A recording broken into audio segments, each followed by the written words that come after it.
자, 기출픽 질문부터 한번 받아보도록 합시다. 214번이요. 214번.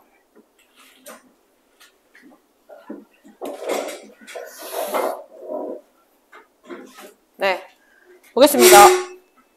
214번. 자, 그림은 어느 지역의 지질 단면도를 나타낸 것이다. 라고 되어져 있고, 자, 순서부터 물어보고 있네, 순서부터. 자, 일단, 우리 지질 단면도 보자마자, 순서부터 먼저 해줘야 되겠지. 일단, 단면도를 보니까, 원래 우리 보통 쓸 때 어떻게 쓰냐면, 밑에서부터 이렇게 순서대로 써주잖아, 그지? 근데, 퇴적 구조가 아주 중요한 퇴적 구조가 하나 나와있지, 그지? 얘들아, 요 뾰족, 이거 무슨 퇴적 구조야? 네, 건열입니다. 근데 건열이 원래 생긴 게 어떻게 생겼냐면은, 이렇게 밑으로 이렇게 생겼지? 맞지? 근데 얘는 지금 위로 뾰족뾰족이니까 얘네들 역전되었다라는 걸 의미하는 거네. 맞니? 그럼 순서 누구부터 가야 돼? A부터 가야 돼? B부터 가야 돼? B부터 가야 되겠네, B부터. B부터 가고 그 다음에 A 해줘야 되겠지? 따라서 기억 봐봐. 기억은 처음부터 그냥 아예 틀려버렸어.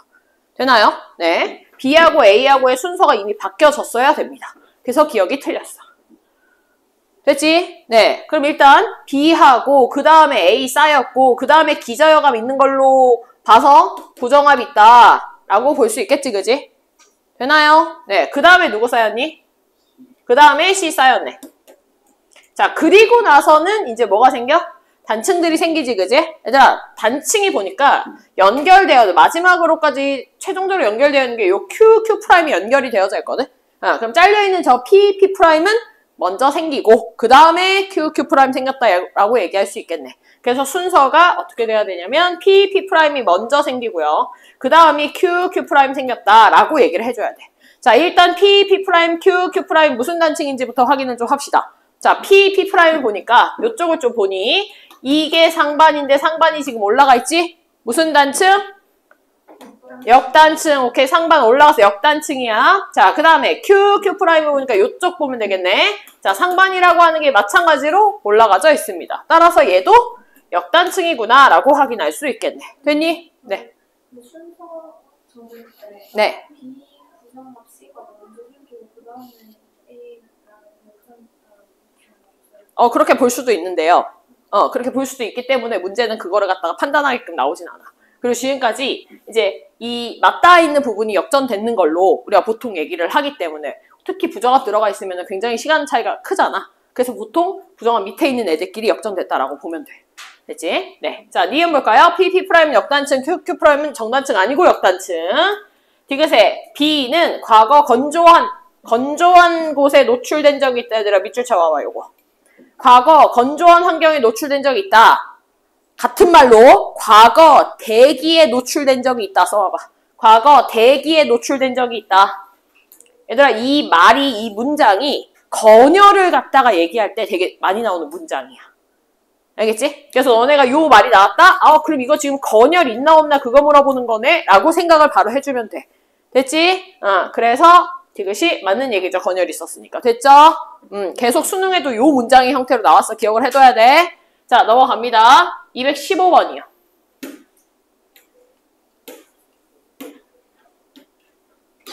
자, 215번에 그림은 어느 지역의 지질 단면을 나타낸 것이다. X에서 Y 구간에 해당하는 암석의 연령을 옳게 나타낸 것은 이라고 돼 있어. 얘들아, 마찬가지로 지금 연은이라는 퇴적 구조가 나왔는데 정상 구조지?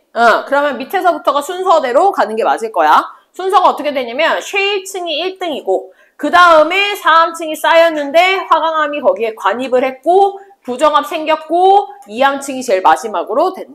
됐지? 자, 하나 알아둬야 될 건 뭐냐면 얘들아, 이런 마그마가 관입한 경우는요. 한꺼번에 훅 들어가서 생긴 거기 때문에 지금 요 점선에 해당하는 요 부분은 나이가 밑에서부터가 차근차근히 쌓인 게 아니라 같은 시기에 쌓인 거야. 네? 그래서 나이가 많이 되면 안 되고 이런 식으로 같은 시기여야 된다는 겁니다.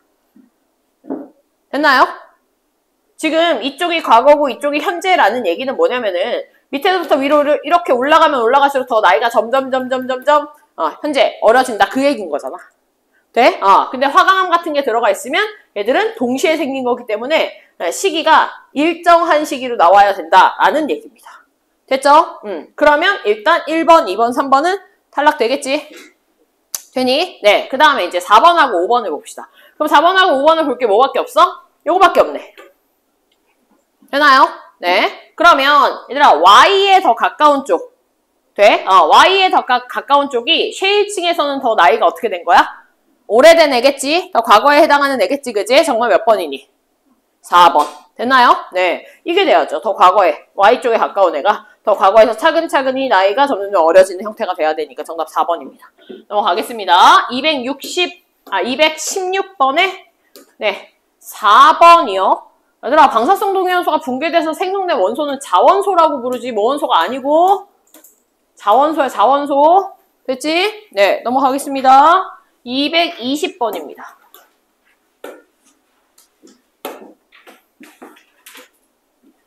아이고.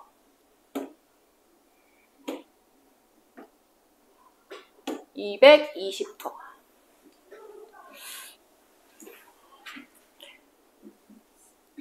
이 지금 이게 좀 이상하네. 펜이 좀 이상하네. 네. 220번 한번 봅시다. 220번.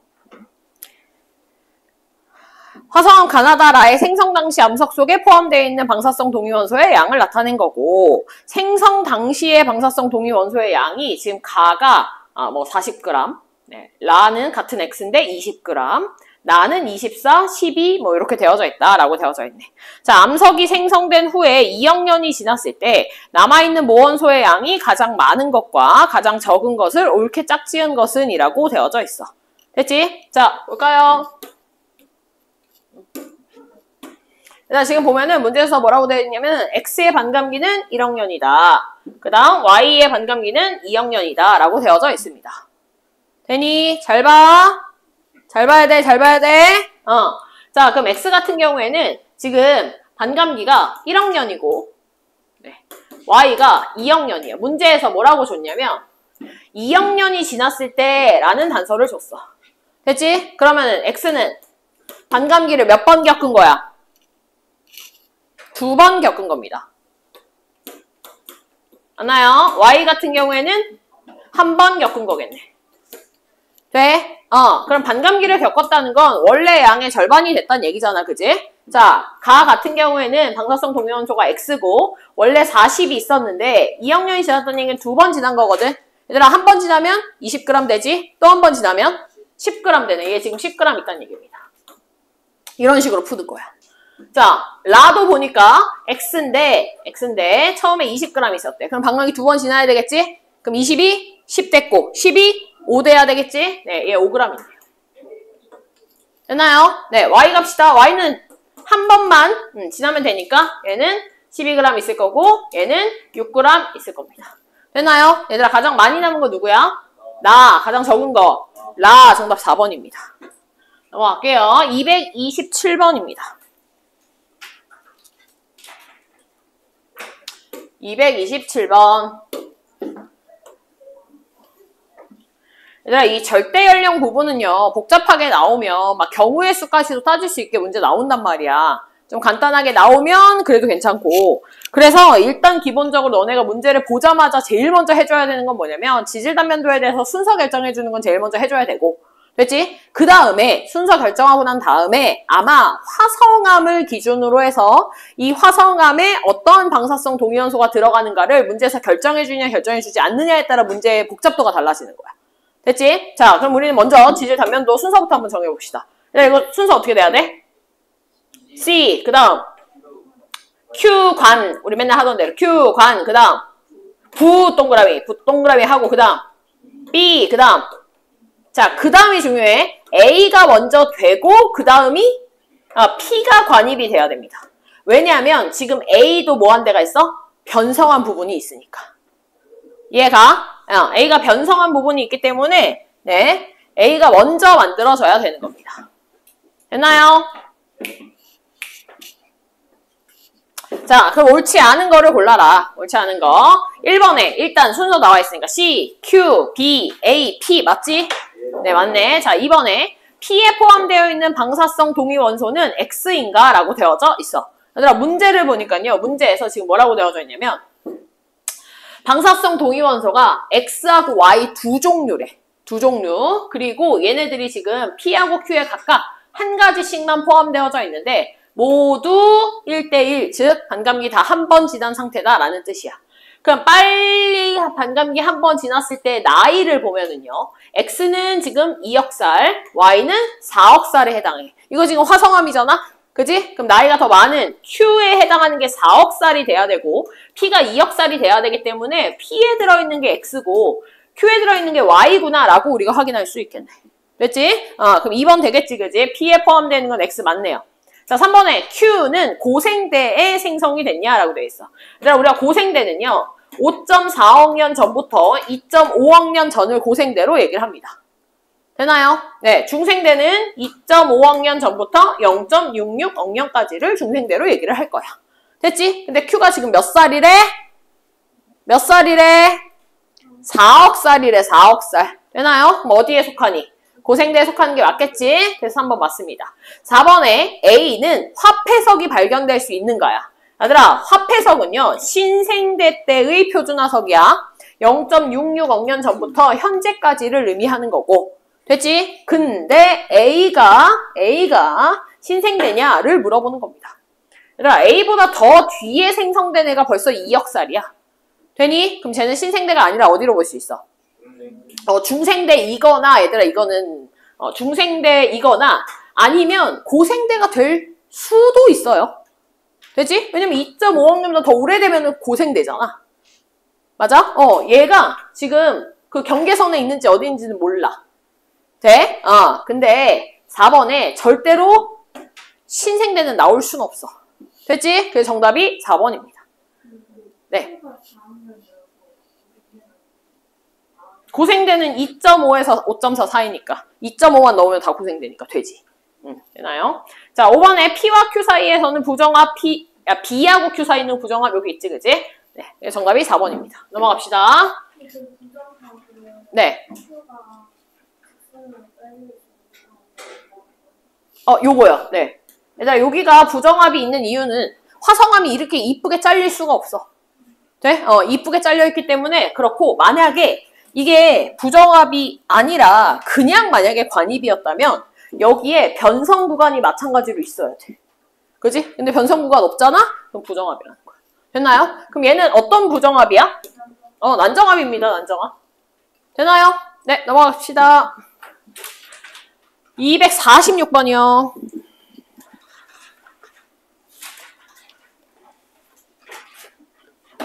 네, 246번 지질시대에 대한 얘기지. 자,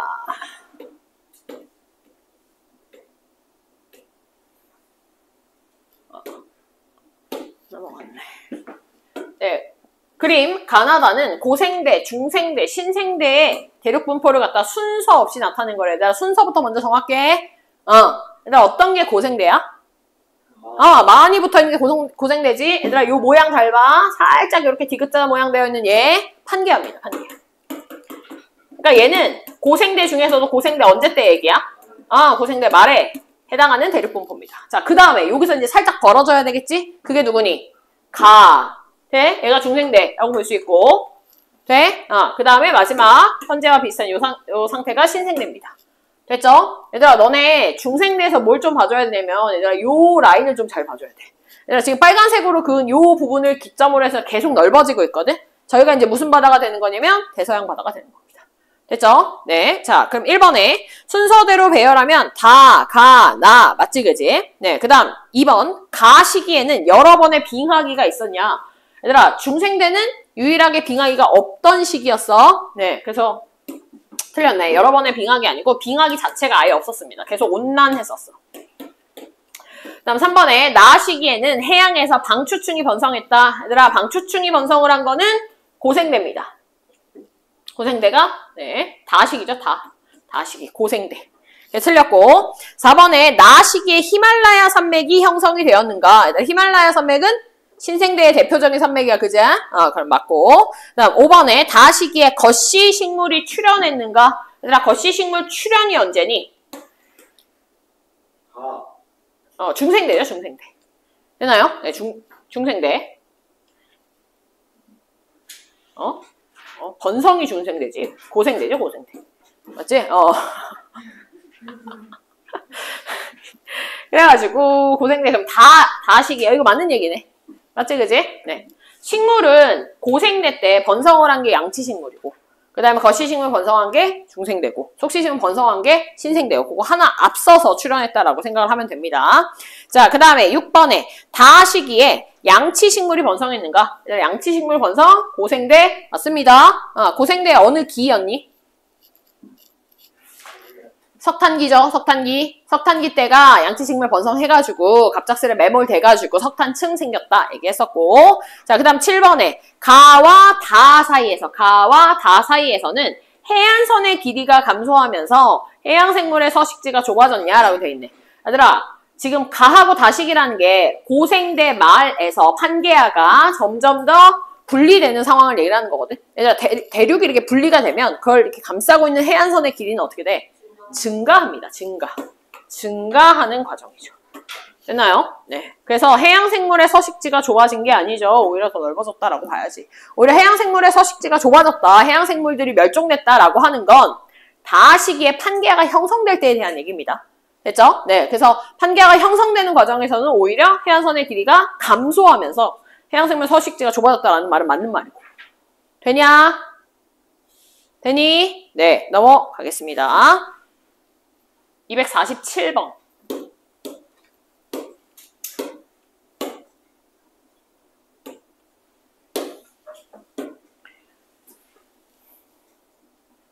잘 들어. 247번입니다. 네. 자, 그림가는 현생 누대 동안의 대륙수의 변화를 갖다가 나타낸 거고, 나는 기역, 니은, 디귿 시기의 대륙 분포를 순서 없이 나타낸 거다.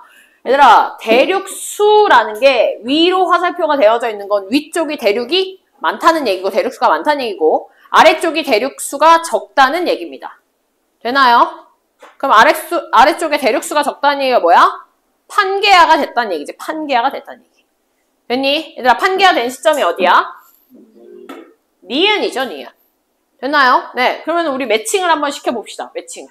되나요? 네. 자, 일단 니은에 해당하는 게 판게아가 돼야 되거든. 얘들아, 판게아 뭐에 돼야 되는 거야? 어떤 게 돼야 돼? B. 얘가 B가 되겠네. B. 됐지? 네. 그 다음에 가장 신생대에 해당하는 거 어떤 거야? A 되겠지. 되나요? 그럼 남는 거 이게 C가 되겠네. 됐지? 자, 그럼 문제를 한번 풀어봅시다. 자, 기억에 동그라미 기억 시기에 해당하는 분포는 A가 아니라 C에 해당이 될 거고요. 해안선의 길이는 디귿 시기가 니은 시기보다 더 길었는가? 라고 되어 있네. 그러니까 디귿이 니은보다는 더 많이 분리가 된 시점이니까 길어진 게 맞겠지, 그지? 그 다음, B와 C 시기에 최초의 육상식물이 출현했는가? B와 C 시기에. 최초의 육상식물이 출현하게 된 이유가 뭐야? 오존층이 형성돼서죠. 오존층이 언제 형성됐니? 고생대에 실루리아기 때 됐지, 그지? 그러면 B하고 C 사이 고생대. 맞죠? 그래서 정답이 니은 디귿입니다. 넘어갑니다. 251번.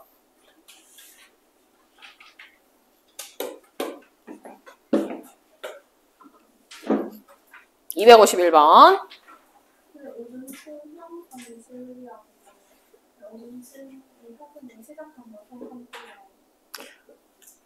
오존층 형성이 시작된 건 선캄브리아다라고 얘기하기가 좀 그런 게, 선캄브리아 시대 때는 그냥 남세균이 대기에 계속해서 산소를 갖다가 축적을 한 거지. 248번에 1번에 선캄브리아 시대는 오존층이 형성되기 시작했다.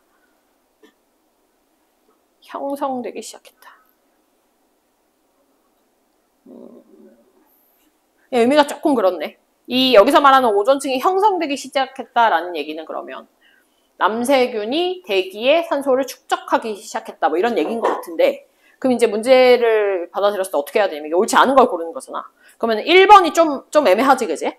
근데 만약에 다른 보기들이 완전히 틀린 게 없으면 1번이 틀린 답이 될 것 같고, 만약에 다른 보기가 완전히 틀린 게 있으면 그럼 그게 답이 돼야 돼.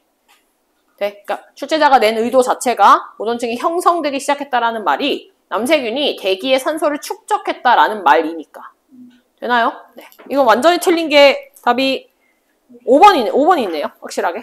네. 그래서 답은 5번으로 하는 게 맞는 것 같습니다. 248번은. 자, 51번 갑시다.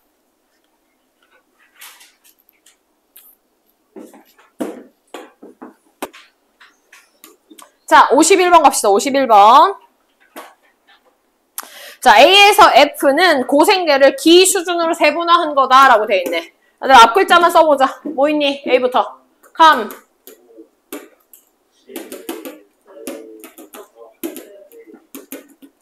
자, 기억합시다. C 시기에 네, 최초의 육상식물이 출현했다. 맞니? 네, 맞죠? 그 다음 대기 중에 산소 농도는 A 시기가 D 시기보다 더 높았다. 맞아? 아니지. 갈수록이지, 그지? 네. 그래서 얘는 틀렸고, 디귿. F 시기에 판게아가 분리가 된 게 아니라 판게아가 네, 형성이 되었습니다. 디귿도 틀렸네요. 넘어갑시다. 257번이요.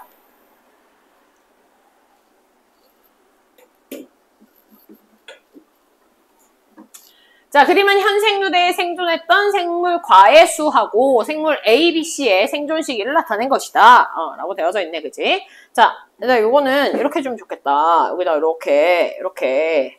네, 고생대, 중생대, 신생대로 구분을 해주면 좋겠습니다. 됐죠?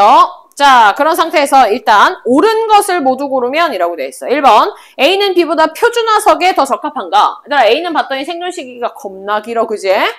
그럼 얘는 표준화석보다는 그렇지 시상화석이 더 어울릴 것 같고 그 다음에 B 같은 경우, C 같은 경우가 딱 표준화석이 좋겠지, 그지? 네, 그래서 얘는 B하고 C가 표준화석에 적합합니다. 2번, 백악기 말에 판게아 형성으로 C가 멸종이 됐는가? 얘들아, C는 지금 보니까 백악기 말에 멸종된 건 맞는데 판게아 형성이 아니라 우리가 뭘로 보니? 그치, 운석 충돌로 보죠. 중생대에서 신생대 넘어가는 건 운석 충돌로 봅니다. 판게아 형성은 어디로 봐야 돼? 판게아 형성은 B에서 C로 넘어가는. 되니? 따라서 만약에 얘를 갖다가 판게아 형성을 없애고 싶으면 백악기 말에 운석 충돌에 의해 라고 해주면 되고 돼? 아니면 판게아 형성을 살리고 싶으면 페름기 말에 판게아 형성으로 B가 멸종했다라고 해주면 됩니다. 됐죠? 두 가지 다 알고 있으면 됩니다. 3번 갈까? 페름기 말과 백악기 말에 지구 환경이 급변했다. 그러니까 지구 환경이 급변했다라는 말이 뭐야? 대멸종이 일어났다. 되나요? 네, 맞는 얘기죠. 그 다음에 4번에 해양 생물 과의 감소 비율은 백악기 말보다 페름기 말이 더 컸는가? 백악기 말이 중생대 말 얘기하는 거고 페름기 말이 고생대 말 얘기하는 겁니다. 얘들아, 고생대 말이 중생대 말보다 훨씬 더 커. 이게 눈 뜨고 있나 보는 거야. 4번 문제 같은 거. 3번, 4번 둘 다 맞죠? 5번 갈까요? 육상식물은 해양 동물보다 지질시대 구분에 적합하냐라고 돼 있어. 우리가 지질시대를 구분하는 게 뭐였어? 생물이 급격하게 변하는 거를 보는 건데 육상식물은요, 급격하게 변하는 게 없습니다.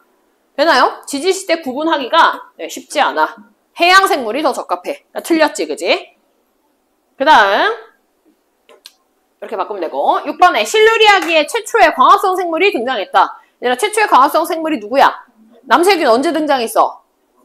시생누대, 선캄브리아 시대에 해당하는 거지, 그지?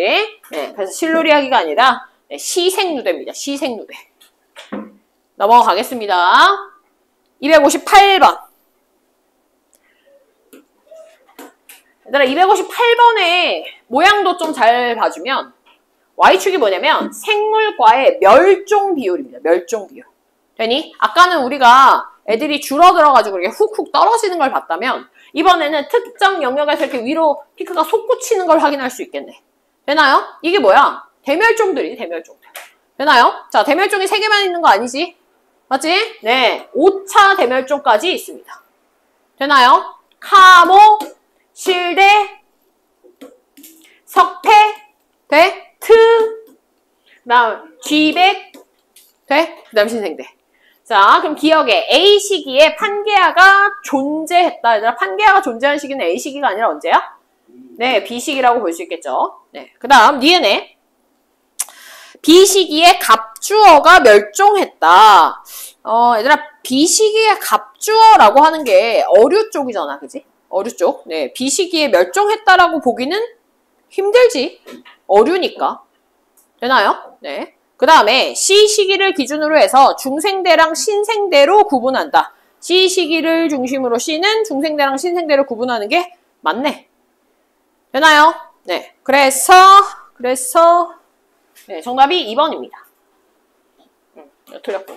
그래서 이 갑주어가 멸종했다라고 하는 거를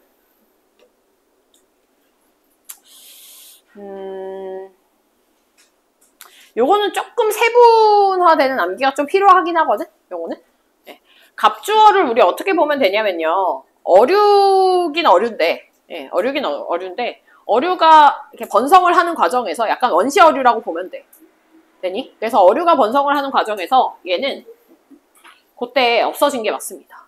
그래서 사실은 얘는 언제 없어졌냐면요. 대본기 때 없어졌어. 대본기 때. 이게 좀 약간 매칭이 안 될 수도 있거든. 대본기가 어류의 시대라고 얘기를 하잖아. 그지? 근데 갑주어는 그보다 조금 더 앞선 시기이기 때문에 대본기 멸종입니다. 근데 요거는 암기사항이 기본은 아니야. 갑주어가 언제 멸종했는지는 요거는 이렇게 뭐 기본으로 암기해야 되는 부분은 아닙니다. 됐죠? 네. 네, 그렇죠. 어류 출현이니까. 됐죠? 네. 우리가 기본으로 암기해야 되는 건 지난 수업 시간에 각각의 기마다 그래도 한두 개 정도 대표적으로 외워야 되는 게 있다고 했었지, 그지? 네, 그런 걸 일단 중심으로 하고 학교에서 언급한 적이 있으면 이런 거 외우면 돼. 됐죠? 네, 넘어가겠습니다. 263번이요. 네, 263번 갑시다.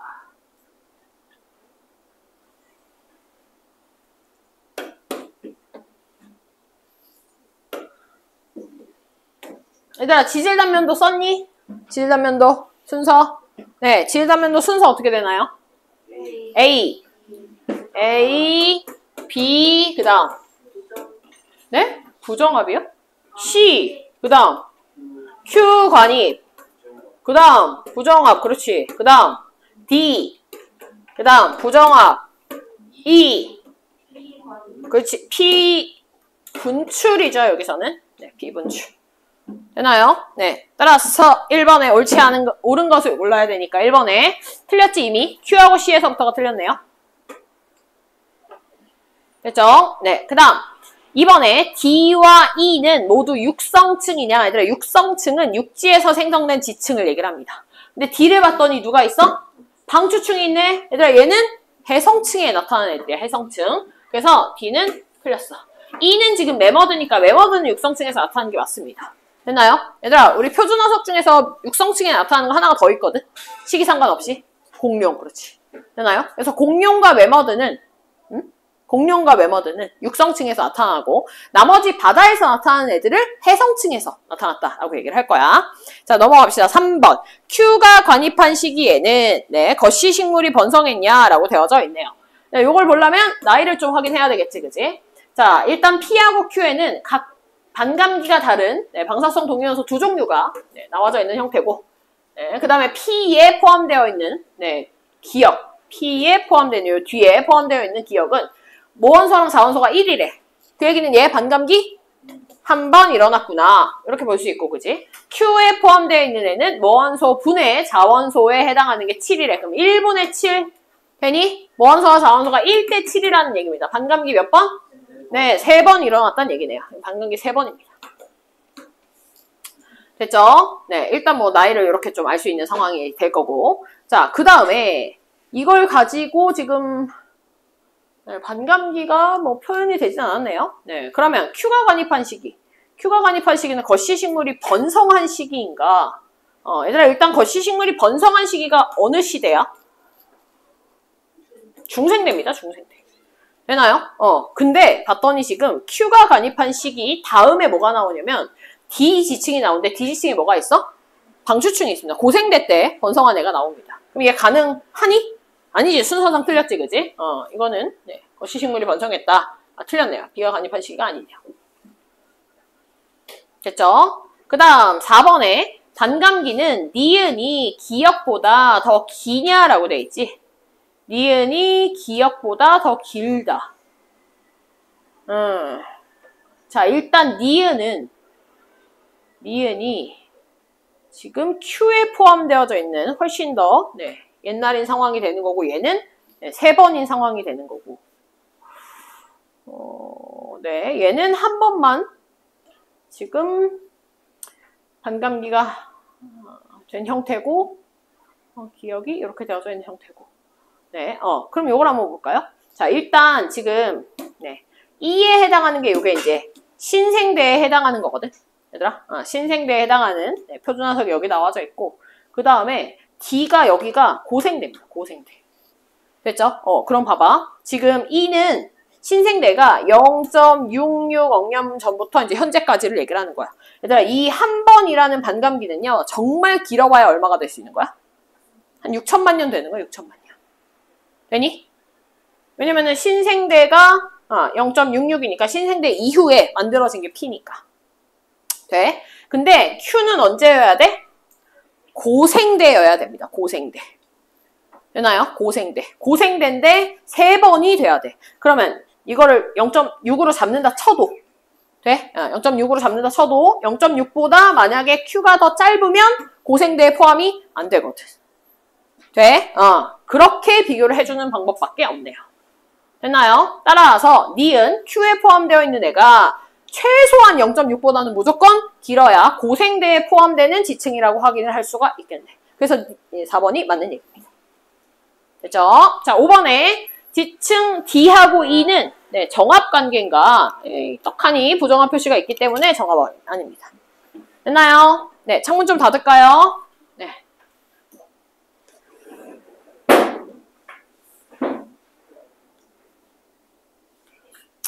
자, 264번 가겠습니다. 264번. 264번에 니은. 니은이 지금 질문이지. 나에서 살아있는 생물체 내에 지금 나를 읽어보니까 뭐라고 되어 있냐면 살아있는 생물체 내에 14탄소와 12탄소의 비율은 대기와 같다라고 되어져 있거든. 대기와 같다. 이게 무슨 말이냐면 얘들아, 이게 왜 대기와 같냐, 그거를 지금 여기서 니은 보기에서 얘기를 한 것 같은데, 일단 우리가 자연계에 존재하는 탄소는 거의 대부분이 14탄소입니다. 12탄소입니다. 12탄소. 미안, 12탄소야. 근데 14탄소가 방사성 동위원소거든, 얘가. 됐지? 공기 중에 조금 존재해. 14탄소가. 됐지? 근데 대기 중에 그러면 14탄소와 12탄소가 차지하는 비율이 있을 거 아니야, 그지? 근데 생물체가 뭘 하냐면요. 특히 식물 같은 경우에는 호흡을 통해 가지고 이산화탄소를 내뱉기도 하고 광합성을 통해서 들이마시기도 해. 그럼 몸 안으로 들어오는 애들, 나가는 애들이 결국에는 대기에 있는 애들을 흡수하고 다시 방출하고 하는 거기 때문에 몸을 구성하고 있는 애들도 대기를 구성하는 애들하고 똑같아. 돼? 그러면 만약에 이 식물이 죽었어.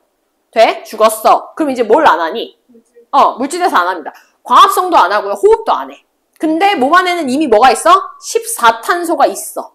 근데 얘는 그 상태를 그대로 유지하는 게 아니라 계속해서 반감기를 통해서 분해가 될 거야. 되지? 그럼 내가 대기하고 얘가 얼마나 반감기를 통해서 분해가 됐는지를 비교를 하면 시간이 얼마 지났다라는 걸 알 수 있겠지. 그런 걸로 우리가 나이를 예측할 수 있다는 얘기인 거야. 이 얘기가 지금. 되나요? 그래서 니은이 맞는 말입니다. 됐죠? 넘어가겠습니다. 265번이요.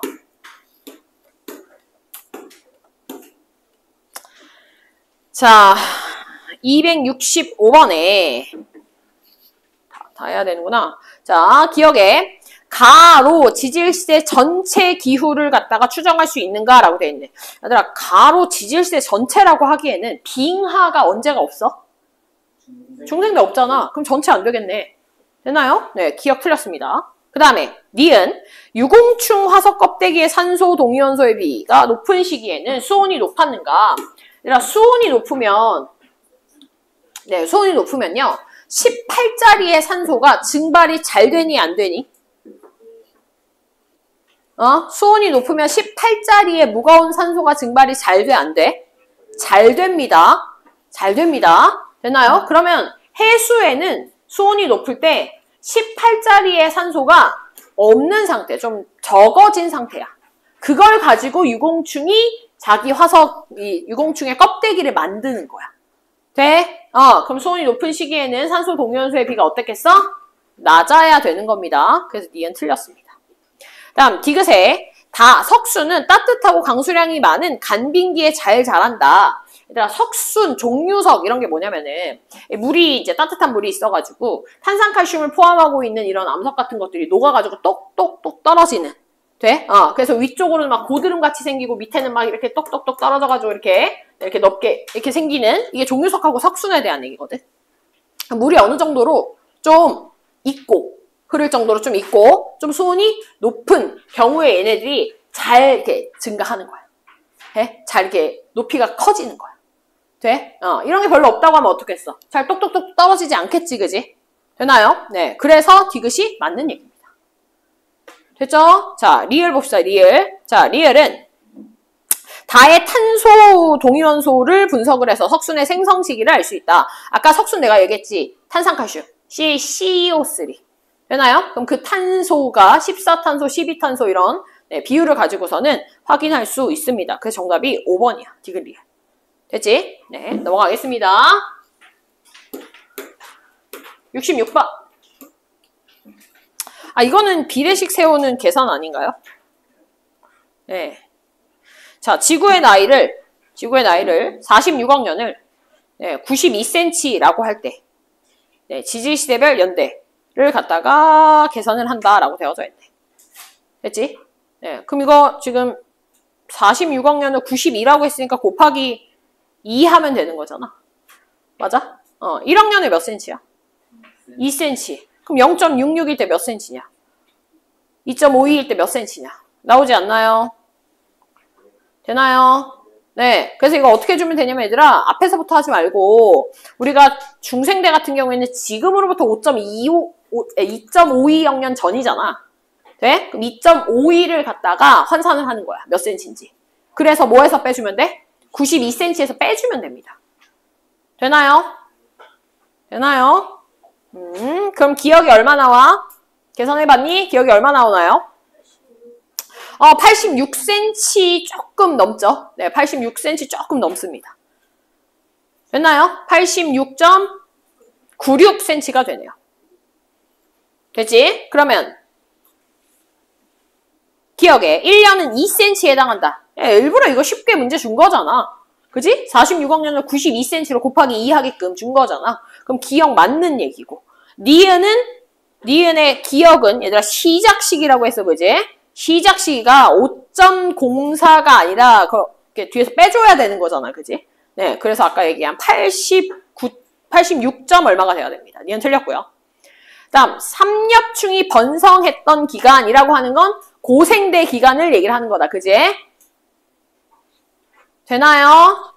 고생대 기간입니다. 고생대 기간. 네, 고생대 기간은 언제부터 언제까지냐면 5.41에서부터 2.52 사이거든. 네, 그러면 5.41에서 2.52를 뺀 기간이 나오겠지, 그지? 일단 요걸 뭐 해주면 돼? 환산해주면 되겠네. 맞아? 그럼 몇 학년 나오잖아. 몇 cm 나오겠지?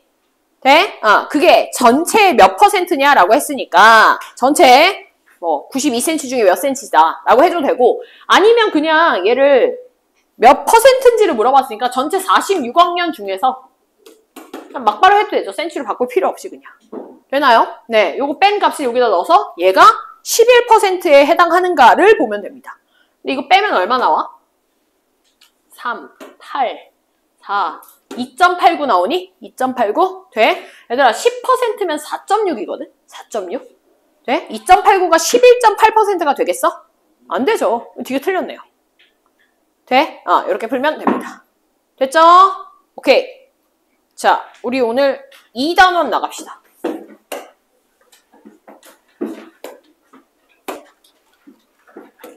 자, 10강 복습 좀 하겠습니다. 빠르게. 네.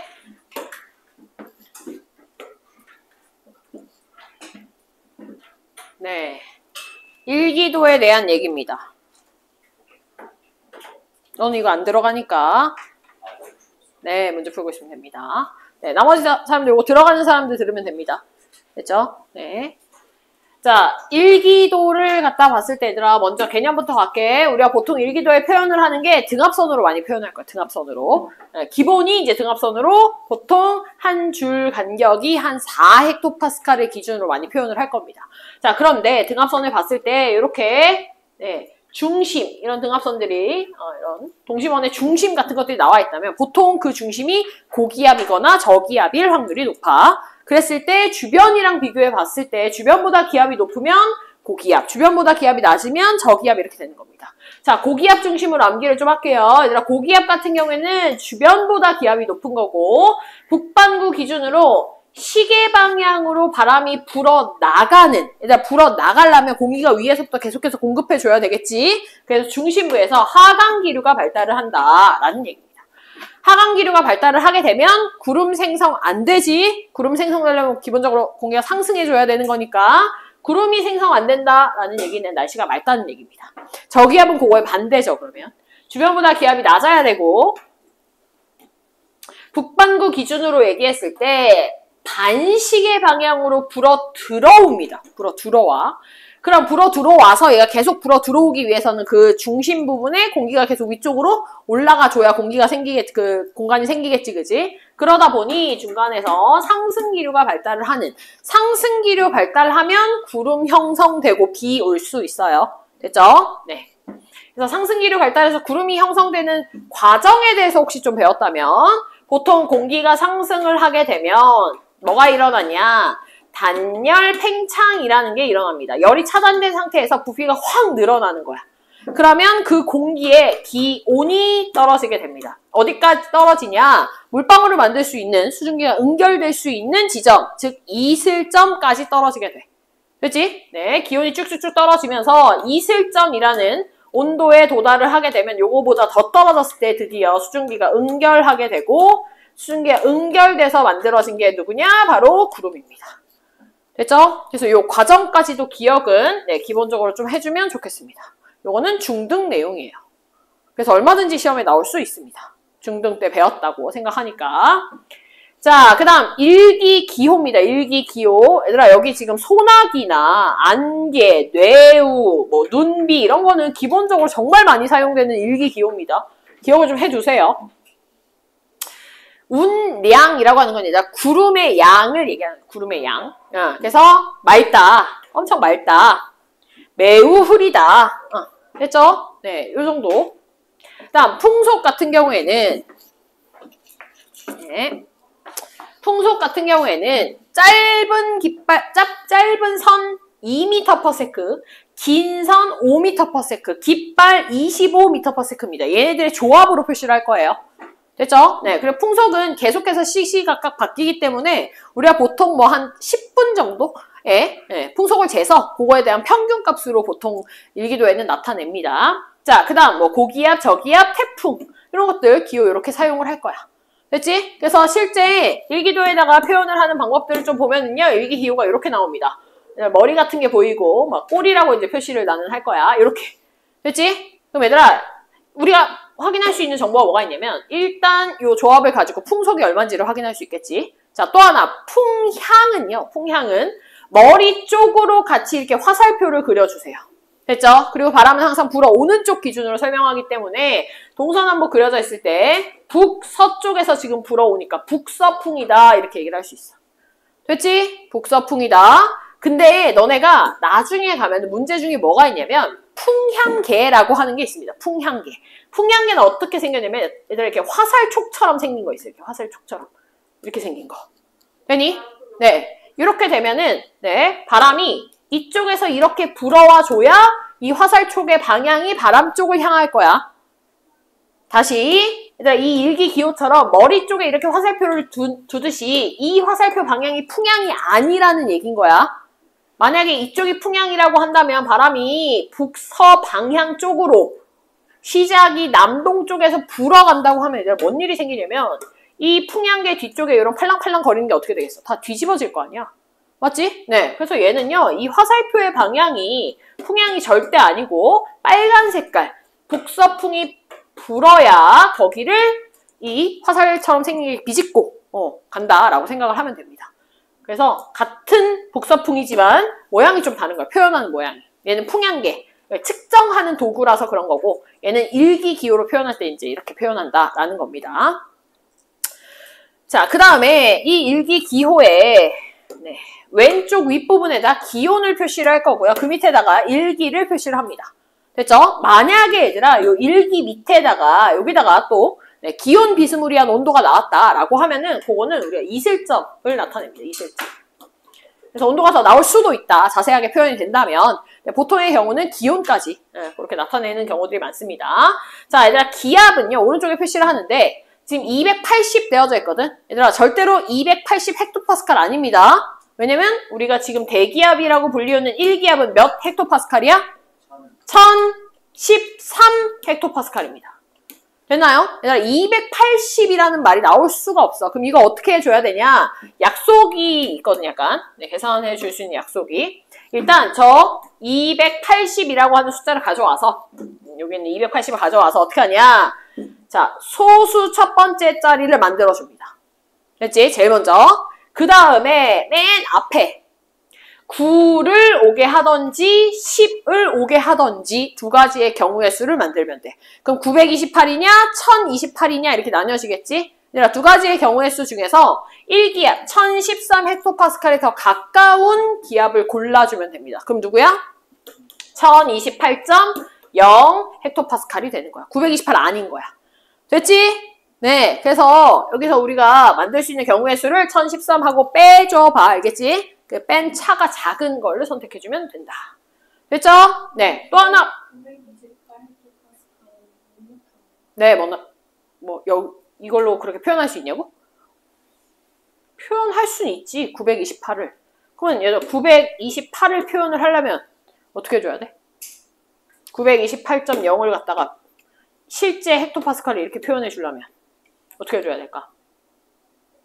소점 하나를 뒤로 보내고 되니? 뭐 이렇게 해줘야 되는데 근데 사실 이게 표현하기가 조금 그런 게 이게 일기도에 표현되는 기압값이잖아? 일기도에 표현되는 기압값이 928까지가 나타내기가 태풍처럼 특정한 경우가 아니고서야는 굉장히 희박한 일이긴 하거든. 네. 928은 좀 힘들겠네요. 됐나요? 네. 그래서 우리는 보통 등압선이 나타내는 일반적인 경우가 1기압에 가까운 형태들을 많이 나타내게 될 겁니다. 됐나요? 네. 하나만 더 할게. 얘들아, 요 등압선에서 뭘 봐야 되냐면 요 등압선의 간격 좀 볼게. 간격. 여기 나와 있는데 등압선 간격이 좁을수록 바람이 강한 겁니다. 그래서 문제에서 여기에 A, 이쪽에 B, A하고 B 중에 누가 더 풍속이 강하냐 약하냐 이런 거 물어볼 거야. 됐지? 네. 그러면 뭐가 고기압이어서 저기압이어서 이런 게 아니야. 그냥 그 등압선 간격이 조밀한 곳이 더 바람이 강하다, 풍속이 강하다 이렇게 확인을 해주면 되겠습니다. 됐죠? 됐죠? 네, 넘어갈게. 자, 그다음.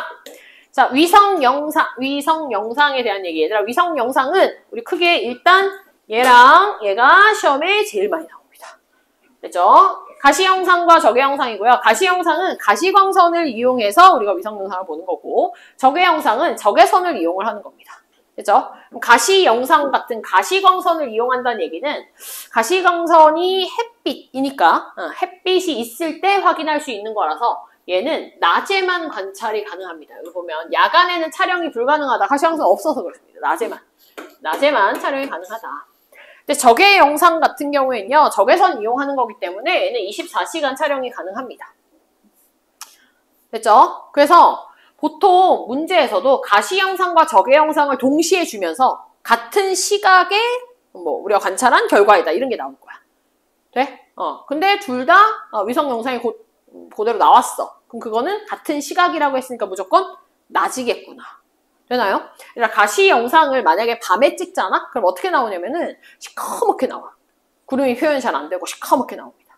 됐나요? 네, 그거를 좀 기억을 해줘야 돼. 자, 또 하나 더 중요한 거. 가시 형상에서 보통 이제 하얗게 보이는, 밝게 보이는 부분이 의미하는 걸 우리가 알아야 되는데, 밝게 보이는 부분은요, 가시 형상에서는 구름이 두꺼울수록 밝게 보이기 때문에 구름의 두께를 확인할 수 있고, 적외 형상에서는 보통 구름의 고도가 높은 곳이 밝게 나타내도록 우리가 정해놨습니다. 되나요? 근데 얘들아, 여기 구름의 고도가 높다라는 의미가 좀 다른 의미를 내포하고 있어서 그거를 좀 같이 필기 좀 해놓을게. 구름의 고도가 높다는 말은요, 그 구름의 온도가 낮다는 얘기입니다. 되죠? 또 그 구름에서 방출하는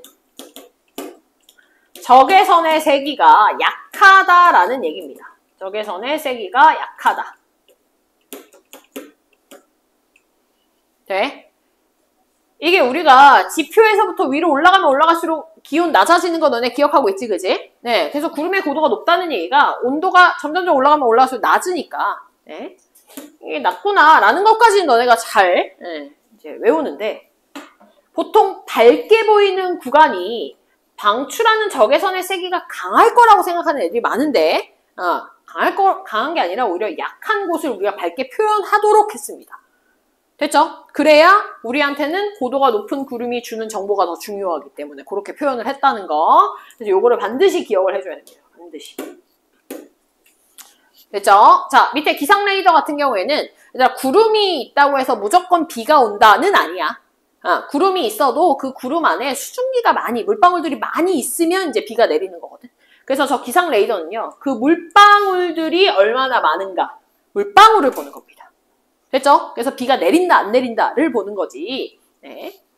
우리가 기상 위성 영상을 가지고는 100% 강수의 확률을 갖다가 확인할 수는 없다. 그래서 기상 레이더의 도움이 필요하다라는 얘기입니다. 넘어가겠습니다. 자, 기단. 자, 기단은 공기 덩어리들을 얘기를 하는 거야. 근데 그냥 공기 덩어리들이 아니라 성질이 비슷한 공기 덩어리들. 공기의 성질이라고 하면은 고온이냐, 아니면 한랭하냐, 다습하냐, 건조하냐, 요 정도의 성질을 얘기를 할 겁니다. 자, 우리나라 주변에 기단 하면은 시베리아, 오호츠크, 북태평양, 양쯔강 이렇게 네 가지가 있을 거고요. 자, 하나 더 추가한다면 이제 밑에서 올라오는 적도 기단이 추가가 될 겁니다. 동서남북으로 선을 그어서 나누면 좀 얘네들의 성격을 잡기가 좀 쉬워요. 위쪽 고위도 쪽에서 오는 애들, 시베리아나 오호츠크 같은 애들은 고위도 한랭한 곳에서 오기 때문에 다 기본적으로 한랭의 성질을 깔게 되고, 나머지 밑에서 올라오는 애들 다 고온입니다. 근데 양쯔강 같은 경우에는 중국에서 이렇게 옆에서 오기 때문에 우리가 온난이라고 표현을 하는 거고, 또 요 세로선을 가지고서는 자, 중국 쪽 같은 경우에는 이제 다 대륙으로 되어져 있기 때문에 건조한 공기가 올 거고, 바다, 태평양 쪽에서 오는 오호츠크, 북태평양, 적도기단 같은 것들은 다 다습한 형태인 거야. 그럼 그거 조합으로 표현할 수 있겠지, 그지? 자, 그 다음에 각각의 이런 기단들의 성질이 더 세지는 계절들을 좀 알아야 되지. 시베리아, 겨울입니다. 양쯔강, 봄, 가을. 돼. 자, 그 다음 요 나머지 세 개가 다 싹 다 여름인데, 여름도 순서가 좀 있어. 오호츠크가 초여름. 그 다음 얘가 이제 북태평양이 완전 한여름. 적도기단이 늦여름입니다. 늦여름, 초가을. 이렇게 좀 순서대로 갑니다. 자, 기단들이 만나가지고 조금 특이한 현상을 나타내는 게 대표적인 게 장마전선이지, 장마전선. 장마전선은 오호츠크의 기단과 북태평양 기단이 만납니다. 그래서 차가운 애 오고 뜨거운 애 올라가는데 세력이 비슷해가지고 얘네들이 계속 한 군데에서 싸우고 있는, 정체에 있는 정체전선을 만드는 게 장마전선입니다. 되나요? 되나요? 네. 그 다음 적도기단 같은 경우에는 밑에서부터 올라와서 태풍을 형성을 합니다. 태풍을. 되나요? 네. 그래서 태풍이 보통 늦여름, 초가을, 막 요럴 때 이제 올라오게 될 거다. 우리나라에 영향을 주는 태풍들이 그렇다라는 얘기야. 됐지? 네. 넘어가도록 하겠습니다. 자, 옆으로 넘어가면 기단의 변질이 나오죠. 얘들아, 기단의 변질은 좀 별표를 좀 칩시다. 성질이 비슷한 이런 기단들이라고 하더라도 어떤 환경을 지나느냐에 따라서 얘네들의 성질이 달라질 수 있다는 거야. 처음에 생성됐을 때의 성질과 변질이 된 이후에 성질이 좀 달라진다라는 거고요. 크게 두 가지를 좀 얘기를 할 겁니다. 크게 두 가지. 지금 여기는 한 개밖에 안 나오긴 했거든. 찬 기단이 따뜻한 바다를 통과할 때인데 우리나라를 기준으로 해서 예를 들어보면 우리나라에 오는 찬 기단은 시베리아 기단을 보통 얘기를 하는 거고요. 시베리아 기단. 그 다음 여기 말하는 따뜻한 바다라는 건 서해 바다를 얘기를 하는 겁니다. 서해 바다. 황해 바다, 서해 바다. 자, 그래서 우리나라 이렇게 있을 때 자, 겨울에 이쪽에 시베리아에 찬 공기가 이렇게 따뜻한 서해 바다 쪽을 지날 겁니다. 네, 그럼 한랭 건조했었던 저 시베리아 기단이 따뜻한 바다를 만나게 되면 안 그래도 바다니까 증발이 잘 일어나는데 심지어 따뜻해. 증발이 정말 잘 일어나겠지, 그지? 그러면서 공기가 굉장히 공기층이 가열이 될 거야. 그래서 기단의 하층부가 가열이 되면서 수증기를 공급을 받을 거고요. 됐나요? 기층이 어떻게 지냐면 상승기류가 강해지면서 불안정해집니다. 상승기류가 발달하게 되고 저군형 형태의 구름이 발달하게 돼. 얘들아, 이 기단의 변질 같은 경우에는 서술형으로 서술하도록 문제가 나올 가능성이 좀 높거든. 근데 서술형으로 쓸 때 반드시 기단 하층이 가열된다. 불안정해진다. 그래서 상승기류가 발달한다. 저군형 구름이 생긴다라는 요 네 가지의 포인트는 절대로 빼뜨리면 안 돼. 알겠지? 이거를 좀 기억을 해줘야 됩니다. 기단 하층부가 따뜻한 바다에서 가열되고 가열되니까 얘들이 불안정해지고 불안정해지니까 상승기류가 생기고 상승기류가 강하게 생기니까 구름이 생기는 모양이 저군형 형태의 구름이고 그럼 걔가 이 서해안에 도착을 하게 되면 저군형 구름 같은 경우에 보통 비를 쏟아내지, 그지? 네. 근데 이 비가 어떤 비가 될 거냐면은 겨울이니까 눈으로 바뀐. 그래서 폭설의 형태가 나타날 수 있다. 그래서 우리나라의 서해안 폭설이 발생하는 형태들이 다 이런 기단의 변질을 의미하는 겁니다. 자, 두 번째 경우도 여기다 필기를 좀 해놓으세요. 이게 이제 첫 번째 경우라면 두 번째 경우는요. 따뜻한 기단이 찬 바다를 통과할 때입니다. 따뜻한 기단이 찬 바다를 통과할 때.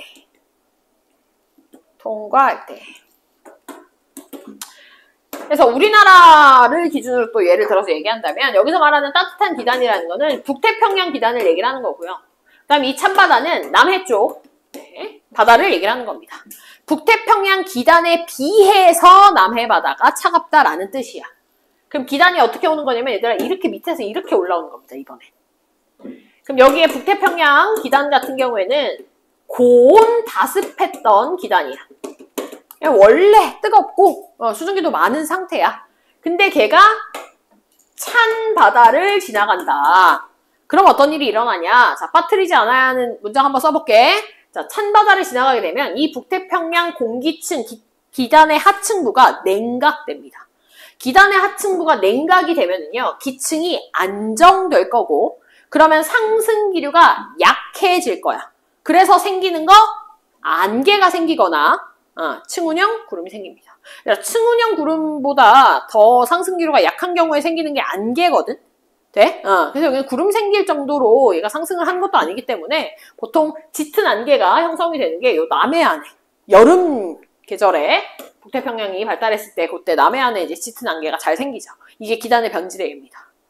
되나요? 그거를 기억해야 돼. 기단 하층이 냉각돼서 기층이 안정해지고 상승기류가 약화되는 겁니다. 하강기류 강화 아니야. 상승기류가 약해지는 거야. 그래서 안개. 됐지? 자, 밑으로 내려가서 용어 좀 정리합시다. 정체성 고기압, 이동성 고기압 뭐 이런 거. 정체성 고기압이라는 건 말 그대로 그 한 자리에 계속 정체해서 머물면서 주변으로 영향을 쫙 끼치는 형태를 얘기를 합니다. 북태평양 고기압, 시베리아 고기압, 오츠크해 고기압 이런 것들이 이제 보통 정체성 고기압의 형태가 될 거고요. 이동성 고기압이라고 하는 거는 이런 정체성 고기압들로부터 조금씩 떨어져 나와가지고 규모가 좀 작은 형태의 고기압들, 규모가 좀 작은 형태의 저기압들 이런 것들이 섞여서 나타나는 경우를 이제 우리가 보통 얘기를 좀 할 거야. 이동할 수 있는 것들. 그래서 이 이동성 고기압의 가장 그 대표적인 예가 양쯔강 기단에서 떨어져 나온 애들이죠. 됐나요? 그래서 봄, 가을 같은 경우에는 저 양쯔강에서부터 떨어져 나온 이런 이동성 고기압, 이동성 저기압들이 많이 형성이 됩니다. 우리나라에. 그래서 날씨가 이동성 고기압에 의해서 맑았다가 이동성 저기압에서 흐렸다가 맑았다 흐렸다 맑았다 흐렸다 하는 게 봄, 가을 계절의 특징이다. 되나요? 네. 자, 계절별 일기도 갑니다. 얘들아, 계절별 일기도는요. 모양을 딱 보고 이게 어느 계절인지를 알아맞힐 수 있어야 돼. 일단 기본적으로 여름 계절 같은 경우에는 북태평양 고기압이 형성이 되기 때문에 이 태평양 쪽에 고기압이 이렇게 강하게 생기게 됩니다. 바람이 보통 고에서 저로 불기 때문에 이렇게 남동풍이 우리나라를 거쳐가게 될 거야. 네? 겨울철은요, 시베리아 쪽에 고기압이 이렇게 떡하니 생기게 될 거고, 그러면서 우리나라 쪽에 이렇게, 북서풍이 좀 부는 형태가 나타나게 될 거고, 기본적으로 겨울철이 풍속이 세지, 바람 많이 불지, 그래서 훨씬 더 등하성 간격이 조밀한 거를 확인할 수 있습니다. 됐나요? 네. 그 다음, 봄, 가을 일기도는, 고저, 왔다 갔다 하지, 그지? 네, 이동성 고기압과 저기압에 영향이 있다. 이런 걸 기억을 해주면 되겠습니다. 됐죠? 네. 그러니까 여기 뭐 4만 4온 이런 거 질문이 많던데 4만 4온은요. 3일은 춥고 4일은 따뜻한 겁니다. 겨울의 특징입니다. 겨울의 특징. 네, 기억을 해두면 되겠습니다. 넘어갑니다. 자, 온대저기압. 온대저기압.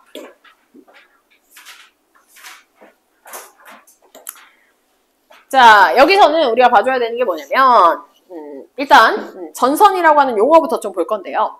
전선이라고 하는 건 공기층들이 만날 때 보통 그 공기층과 공기층이 만나면서 경계면이 만들어져. 그런 경계면을 전선면이라고 부를 겁니다. 전선면.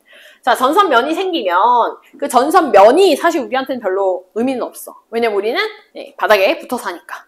그러면 그 전선면이 이런 전선면이 생기는데 그 전선면이 지면과 맞닿는 이런 곳이 이제 우리한테 훨씬 더 중요한 거야. 왜냐면 그걸 기준으로 해가지고 우리가 날씨가 바뀔 수가 있기 때문에. 그림이 조금 이상하지? 이렇게 하면 되겠죠? 네, 지면. 우리가 이제 여기 사는 사람하고 이 안쪽에 사는 사람하고 좀 달라질 수 있겠지. 그지? 그래서 지면과 전선면의 끝부분 맞닿는 요 선들을 우리는 전선이라고 부를 겁니다. 우리는 전선이 중요해요. 전선. 자, 전선을 기준으로 해서 보통 기후가 많이 바뀔 겁니다. 그래서 우리가 봐야 되는 전선의 종류가 4종류. 한랭전선, 온난전선, 정체전선, 폐색전선 이렇게 4가지가 있어. 한랭전선 같은 경우에는 주인공이 한랭한 찬 공기입니다. 찬 공기. 찬 공기가 따뜻한 공기를 만나는데 찬 공기가 훅 파고 드니까 따뜻한 공기가 저절로 이렇게 위로 솟구치는 이런 일이 이제 일어나게 되는 거야. 주인공이 찬 공기라서 그렇습니다. 됐나요? 찬 공기가 앞으로 막 오니까 따뜻한 공기가 밀려서 올라가는, 급작스럽게 올라가는. 그래서 얘네들은 이런 전선면의 기울기가 되게 급한 편입니다. 되나요? 자, 그리고 보통 저렇게 따뜻한 공기가 위로 올라가다 보면은 이런 저군형 형태의 구름을 만들게 되지. 공기 상승이 강하게 일어나게 되면. 그래서 이 전선이라고 하는 거에 뒷부분에 비를 쏟아냅니다. 비를. 근데 저군형 형태의 비이기 때문에 보통 좁은 지역의 소나기의 형태로 나타나게 될 거야. 내가 전선 뒤라는 표현을 했는데 이게 왜 전선 뒤가 되냐면 이게 전선이고 찬 공기 주인공이 지금 앞쪽으로 이동을 하고 있기 때문에 이동하는 방향에 대해서는 뒤쪽이지, 그지? 네, 그래서 전선 뒤라는 표현을 쓸 겁니다. 그게 이제 한랭전선에서 나타나는 것들이야. 자, 그래서 이게 시간이 지나게 되면은 이제 요 한랭전선이 어디로 올 거냐면은 뭐 이쪽으로 오겠죠. 이쪽으로 이렇게 오겠죠. 되나요? 그러면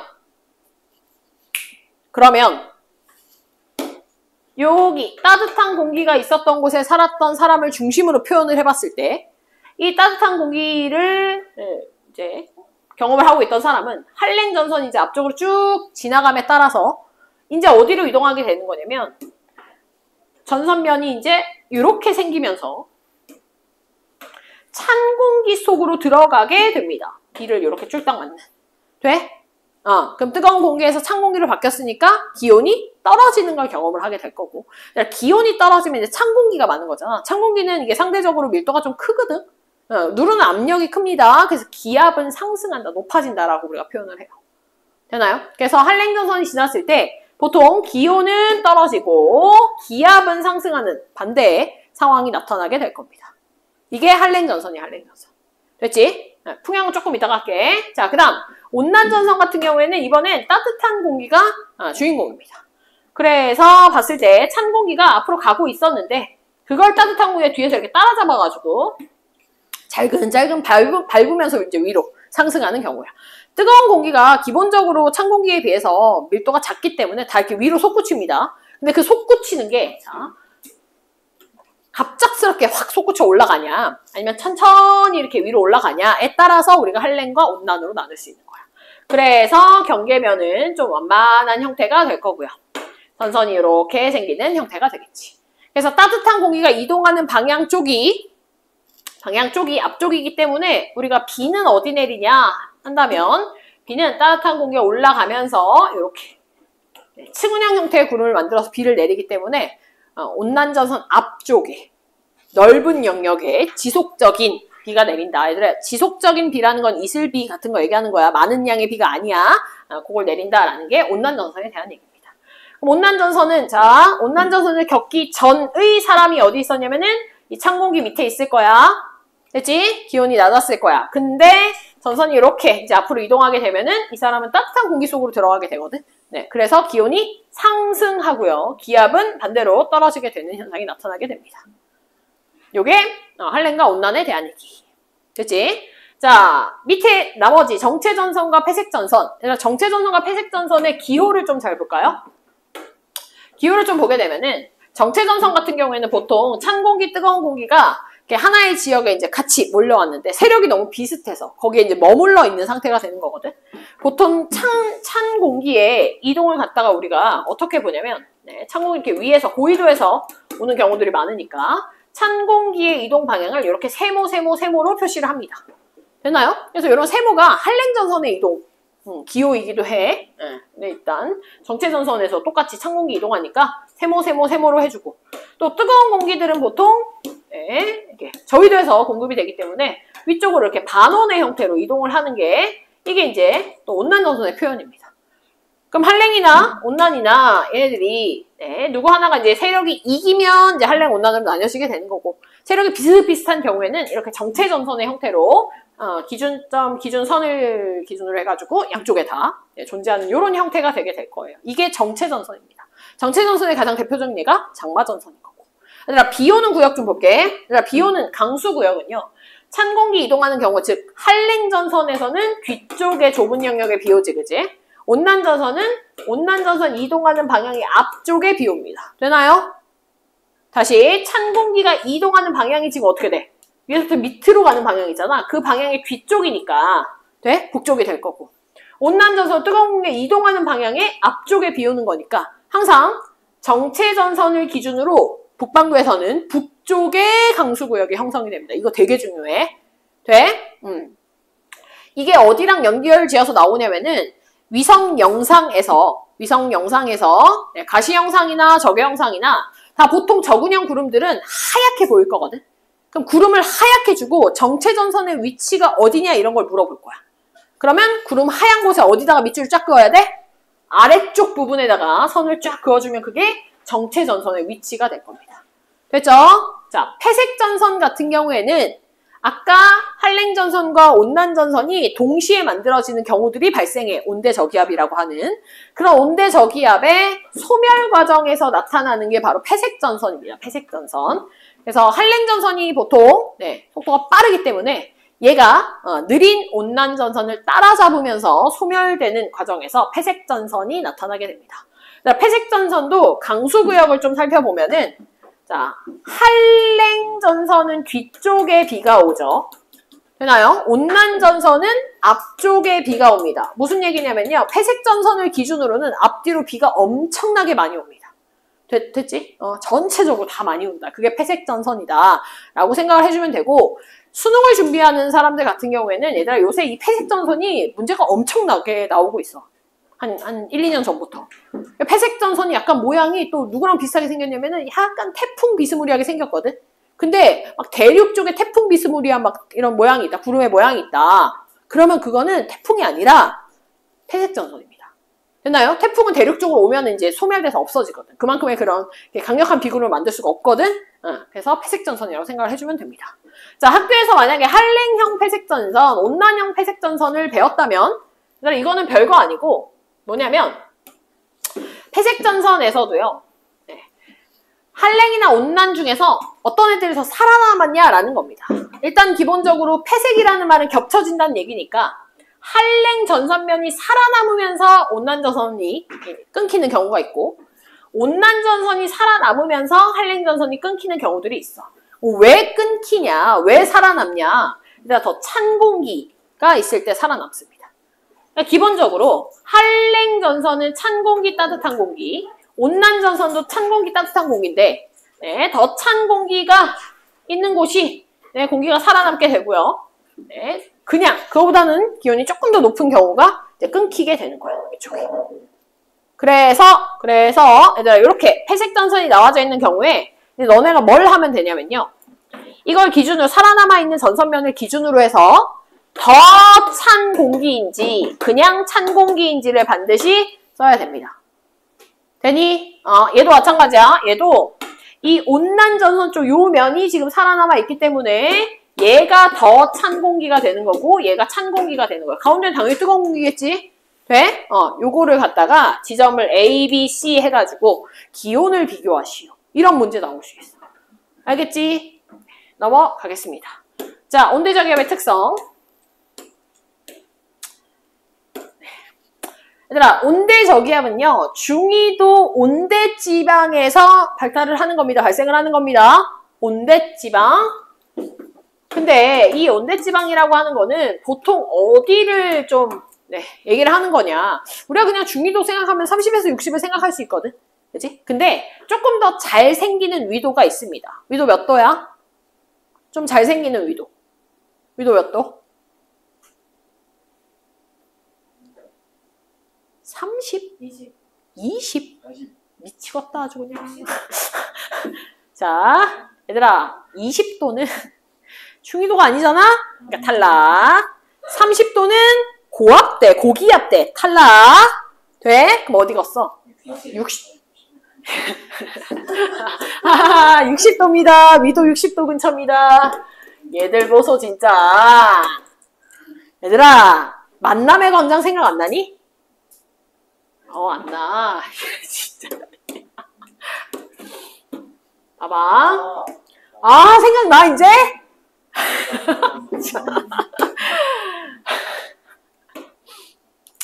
(0도) (30도) (60도) (90도) 돼? 바람 방향 기억하니? 바람 방향?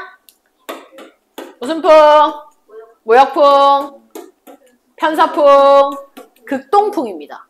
얘들아 이런 온대 저기압들이 전선을 동반하려면 전선은 성질이 다른 공기들이 만나서 생기는 게 전선이잖아. 아니 그럼 성질이 다른 애들끼리 만나야 되잖아. 만남의 광장 어디야? 요요요. 뜨거운 공기 올라가고 차가운 공기 내려오잖아. 되나요? 그래서 위도 60도 부근에서 잘 생깁니다. 됐죠? 근데 물론 지구가 이렇게 약간 삐뚤어지게 자전하고 이러고 있으니까 정확하게 위도 60도다는 아니지. 그러니까 우리나라에서 좀 생기고 하는 거야. 알겠어? 근데 기본적으로 알고 있어야 되는 건 편서풍하고 극동풍이 이런 만나는 지역에서 좀 생기는구나. 이거는 좀 알고 있어야 돼. 돼? 돼? 오케이. 자, 그래서 나는 앞으로 위도 60도 근처를 만남의 광장이라고 표현할게. 나만 그렇게 표현하는 거니까 너네 서술형이 그렇게 쓰면 안 돼. 알겠지? 위도 60도 온대 저기압이 잘 생기는 위도입니다. 됐죠? 네. 전선을 동반하는 저기압 형태입니다. 저기압. 그러면 기본적으로 저기압들은 이 중심 기압이 더 낮을수록 이런 저기압들의 세력이 더 센 걸까 약한 걸까? 셉니다. 자, 다시 중심 기압의 숫자가 작아. 그럼 저기압이 더 숫자가 어떻다는 얘기야? 저기압이 더 강하다는 얘기인 거야. 이해가? 이거는 온대저기압에서 나타나는 일이고요. 나중에 태풍에서 열대저기압 나왔을 때도 태풍의 세력이 세냐 약하냐를 비교할 때는 반드시 중심기압의 숫자를 보면서 판단을 할 거야. 중심기압의 숫자가 더 작다? 태풍의 세력이 센 거다. 중심기압의 숫자가 작다, 온대 저기압의 세력이 센 거다. 이렇게 표현을 합니다. 됐죠? 자, 밑에 에너지원. 에너지원은요, 찬 공기와 따뜻한 공기가 만나서, 여기 보면, 위에 극동풍에 의한 찬 공기와 따뜻한 공기가 이렇게 만나게 될 거야. 자, 만나는 과정에서 뭐가 생기냐면요, 위치 에너지의 차이가 생기게 됩니다. 이 위치 에너지의 차이가 이제 온대 저기압, 이렇게 회오를 쉬면서 저기압 중심을 만들게 돼. 그게 온대 저기압의 에너지원이다. 우리 이렇게 표현을 할 거야. 되니? 이런 저기압의 중심은요, 어디로 이동을 하게 되냐면 편서풍의 영향을 받아서 온대 지역이었으니까 편서풍의 영향을 받아서 서에서 동쪽으로 이렇게 이동합니다.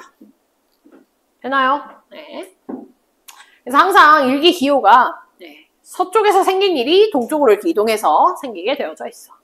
됐지? 네, 넘어가겠습니다. 자, 여기 발생과 소멸에 대한 얘기인데 보면은 처음 시작이 저렇게 찬 공기와 따뜻한 공기가 만나게 되는 정체전선이 형성이 된다라고 해. 저게 이제 위도 60도에서 만들어지는 형태야. 근데 따뜻한 공기와 찬 공기의 기온 차이로 인해서 뭐가 생기냐면 얘들아 파동이라는 게 생깁니다. 파동이 형성됩니다. 파동이 형성이 되면서 위로 올라가는 애 있고 아래로 내려가는 애 있고 이런 파동이 형성이 되게 될 거거든. 그러면서 고기압, 저기압 같은 것들이 생기고 고기압, 저기압 같은 것들이 바람이 불게 되겠지, 그지? 그러면서 얘들이 섞이는 이런 온대 저기압의 형태가 나타나게 된다는 거야. 너네 이번에 고2 지구과학 혹시 시험 친 사람 있니? 모의고사? 네, 쳤나요? 네, 거기서 보면은 너네 뭘 봤을 거냐면 아마 19번 문제 19번 문제 지면에서부터 뭐 이렇게 판때기 뭐 이렇게 판때기 같은 거 이렇게 뭐 세워가지고 뭐 이렇게 생겨가지고 뭐 여기 막 이렇게 되어져 있고 뭐 여기 이렇게 되어져 있고 이런 그림 있지 않았어? 있지 않았어? 네, 이게 이 파동을 얘기를 하는 겁니다. 여기서 이제 이렇게 고기압에서 저기압으로 가면서 이런 온대 저기압이 생길 수 있다라는 거를 그걸 물어본 문제는 아니었어. 이번 19번 문제는 그건 아니었는데. 요 내용이 이제 요 그림으로 설명을 할 수 있다라는 겁니다. 생각이 나는 사람들은 연결 지으면 되고요. 자, 그래서 온대 저기압이 생겼습니다. 온대 저기압이 생기길, 자, 저기압 중심으로부터 시옷자 모양으로 한랭전선과 온난전선이 생기게 되고요. 되나요? 저기압이니까 바람이 어떻게 불어오겠어? 저기압 중심을 기준으로 시계 반대 방향으로 바람이 불어 들어오는 형태가 생기게 되는 거야. 이해가니? 네. 그러다가 이런 한랭전선이 훨씬 더 속도가 빠르니까 온난전선을 따라잡게 될 거고요. 점점 이렇게 겹치는 회색전선이 형성이 되면서 결국에는 사라지게 되는, 소멸되게 되는. 소멸이 될 때 회색전선이 뚜렷하게 나타나다가 결과적으로는 이렇게 분리가 되는, 소멸이 되는 이런 형태가 될 겁니다. 됐나요? 자, 옆으로 넘어가서 온대저기압. 자, 온대저기압 같은 경우에는 지금 딱 온대저기압이 가장 발달한 상태가 되겠지. 여기 한랭전선이 존재하고 온난전선이 이렇게 존재하는 형태입니다. 됐죠? 지금 뒤에 이렇게 음영으로 나타낸 부분이 뭐냐면 강수구역에 대한 얘기입니다. 강수구역. 한랭전선 뒤쪽에 이제 소나기 형태의 비가 내리게 되고 좁은 지역에, 그다음 온난전선의 앞쪽에 넓은 지역에 해당하는 비가 내리게 된다라는 거. 됐지? 그래서 지금 여기는 보니까 A지역, B지역, C지역, D지역, E지역까지 이렇게 표시를 좀 나눠서 했네요. 일단 기본적으로 너네가 대표 유형으로 봐줘야 되는 거는 이렇게 B, C, D 이렇게 세 개의 지역에 대한 얘기입니다. B가 지금 딱 온난전선 앞쪽에 있는 지역이고, C가 온난과 한랭 사이에 있는 뜨거운 공기가 존재하는 지역이고, D가 한랭전선 뒤쪽에 있는 지역이야. A하고 E는 그럼 왜 해놨냐면 E는 온대저기압 중심에 해당하는 지역으로 표시를 한 거고요. A 지역에서는 이제 앞으로 온난전선이 지나갈 거잖아, 그지? 지나가기 한참 좀 앞쪽에 있는 지역을 의미를 하는 겁니다. 왜냐면 일단 비가 내리긴 내려. 근데 온난전선이 조금 멀리는 있어. 근데 여기서 좀 특이한 현상이 나타나거든. 햇물이라고 하는 현상이 A 지역에서 나타나게 됩니다. 해 이렇게 있고 그렇게 바깥쪽에 동심원 모양으로 이렇게 약간 생기는 거. 그게 이제 햇무리인데 이 햇무리가 생기면 우리가 이제 어떤 걸 예측할 수 있냐면 조만간 온난전선 지나가겠네. 이렇게 이제 생각하라는 거예요. 햇무리를 봤다면. 되나요? 그래서 온난전선의 한참 앞쪽에 있는 형태에서 햇무리가 나타날 수 있어. 그럼 시간이 지나면 이제 어떻게 된다는 얘기냐면은 이 저기압 중심이 이렇게 서에서 동으로 이동을 하게 되다 보니까 A에 속한 부분이 어떻게 되겠어? 이렇게 가운데 뜨거운 공기가 존재하는 지역으로 바뀌겠지? 그럼 A 지역은 조금씩 이슬비가 내리다가 그러다가 뜨거운 공기가 나타나면서 비가 안 내리다가 한참 또 시간 지나면 어떻게 되겠니? 이렇게 한랭전선 뒤쪽에 들어가게 되면서 소나기가 내리겠죠. 되나요? 네, 이런 형태로 날씨가 변할 수 있다. 그 변화에 영향을 받는 지역이 A부터 D까지를 표현을 해놓은 겁니다. 됐나요? 네, 바람 좀 봅시다. 바람 같은 경우에는 저기압을 중심으로 해가지고 이렇게 반시계 방향으로 불어 들어갈 겁니다. 이렇게 됐죠? 그래서 한랭전선 뒤쪽이 북서풍, 그다음 C 지역에 해당하는 게 남서풍, 그다음 요 A 지역 쪽으로 이렇게 들어가는 게 남동풍 이렇게 될 겁니다. 되나요? 네, 이 온대 저기압의 북쪽에 만약에 관측소 있다면 북풍 계열의 바람들이 나타나게 되겠죠. 되나요? 그럼 잘 봐봐. A나 B 지역에 사는 사람들은 지금 현재 온난전선이 지나간 거야? 아직 안 지나간 거야? 아직 안 지나갔어, 그치? 아직 안 지나가서 남동풍을 갖다가 겪고 있는데 시간이 조금 지나게 되면 이제 어떻게 돼? 가운데로 들어가겠지? 가운데는 남서풍이 부는 곳입니다. 따라서 온난전선이 지나갔다 남동에서 남서로 바뀌게 돼. 자, 한랭전선이 지나갔다. 그러면 남서로 불던 곳이 어떻게 바뀌는 거야? 북서로 바뀌게 되는 거야. 되나요? 그래서 보통 이런 온대 저기압을 생각을 할 때 기본적인 풍향의 변화가 어떻게 나타나냐면 남동에서 남서로, 남서에서 북서로 바뀌게 되고요. 이 시기에 온난전선이 먼저 지나가고 그 다음 시기에 한랭전선이 지나간다. 우리 이렇게 판단할 수 있습니다. 만약에 문제에서 풍향에 대한 그래프가 나왔다. 그럼 풍향에 대한 그래프가 남동에서 남서로 바뀌는 지점에서 온난이 지나간 거고 남서에서 북서로 바뀌는 지점에서 한랭이 지나갔다라고 지나간 시각을 우리가 구해줄 수 있어. 돼? 근데 보통 어떤 식으로 표현을 하냐면 막 동풍, 뭐 남풍, 뭐 이런 거 착착 이렇게 되어져 있잖아. 그래서 막 이렇게 점으로 이렇게 표시가 되어져 있을 겁니다. 되나요? 네, 문제 풀다 보면, 네, 그래서 각각, 네, 여기 하면은 동풍, 뭐 남풍, 남동풍, 뭐 이렇게 읽어주면 되는 거야. 이건 이따 문제를 한번 같이 한번 봅시다. 됐죠? 그래서 너네 머릿속에는 일단 기본적으로 항상 남동, 남서, 북서 방향의 풍향 변화가 있구나. 온대 저기압 영향권에 있는 지역이라면. 되나요? 이걸 기억을 하고 있으면 되겠습니다. 됐나요? 자, 저런 온대 저기압을 단면을 갖다가 잘라보니까 한랭전선이 있는 쪽, 온난전선이 형성되는 쪽에 지금 강수가 어떻게 형성이 되어져 있는지가 보이네. 돼? 단면으로도 확인을 좀 할 수 있어야 되겠습니다.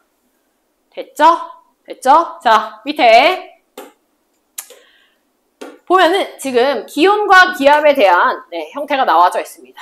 얘들아, 풍향을 보면은요, 지금 여기가 북서풍으로 나와져 있고, 남서풍, 남동풍으로 나와져 있네. 그래서 각각 A 지역이 지금 현재 남동풍이고, 그 다음에 여기 B, 여기 C라고 한다면 C, B 지역의 각각의 풍향을 우리가 이렇게 확인을 할 수 있고. 되니? 네, 그게 지나가는 이런 전선면 시점에서가 계속해서 기온이나 기압 같은 것들이 변할 수 있구나 라는 걸 확인해주면 되겠습니다. 됐나요? 네, 넘어가겠습니다. 내가 아까 풍향 얘기하고 했었던 게 뭐였냐면요. 그래프가 나올 수 있다라고 하는 게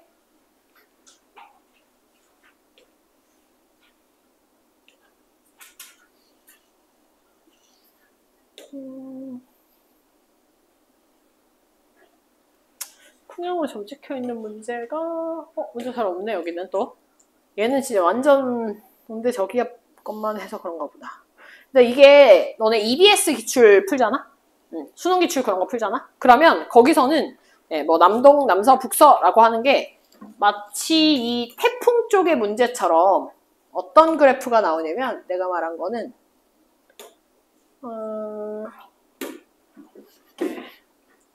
뭐 이런 형태의 풍향을 나타내는 그래프가 나올 겁니다. 이걸 가지고 온대저기압을 물어볼 수도 있어요. 됐지? 예. 여기는 보통 이게 태풍에서의 일단 기본적인 그래프거든. 태풍의 그래프가 이게 많이 나오긴 하는데 이 형태가 온대저기압에도 적용이 돼서 이 지역이 지금 어떻게 시간 변화가 일어날 때 어떤 전선이 지나가는지를 또 확인하는 문제들이 기출에는 있습니다. 지금 여기 기출픽에는 없는 것 같은데 그래서 EBS도 꼭 풀어봐야 돼. 알겠지? 네. 네. 됐나요? 네. 자, 그러면 일단 오늘 태풍까지는 못할 것 같고요. 지금 온대저기압 파트 문제를 좀 풀겠습니다. 온대저기압 문제를. 지금 수능기출 문제 있나요? 그 수능기출의 미래책 있나요? 네, 수능기출의 미래책 좀 잠깐 볼까요?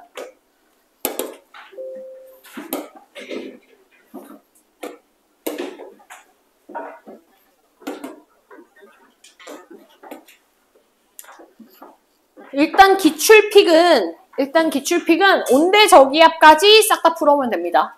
됐죠? 기압하고 온대저기압 10강, 11강 내용을 좀 풀어오면 될 것 같고요. 다음 수능기출의 미래 같은 경우에는 지금 여기서부터죠. 56페이지.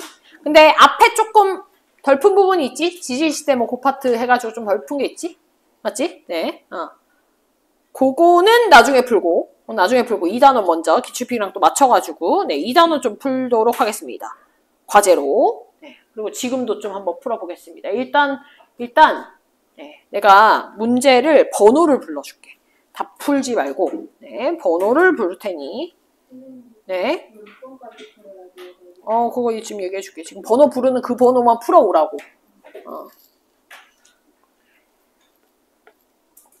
자, 일단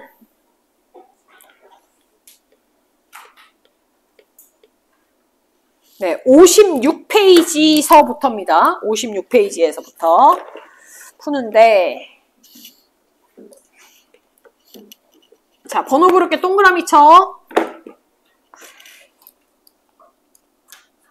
1번 2번 3번 그 다음 넘어가서 5번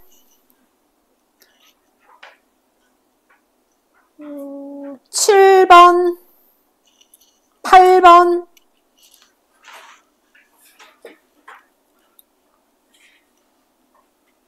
다음 11번 12번 13번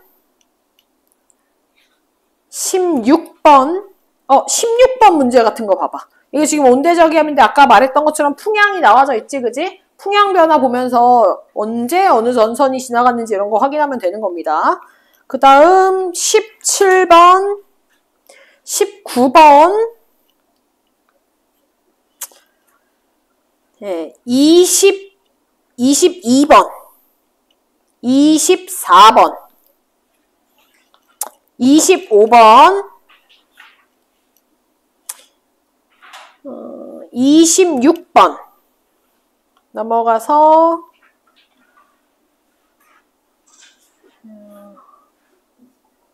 29번 넘어가서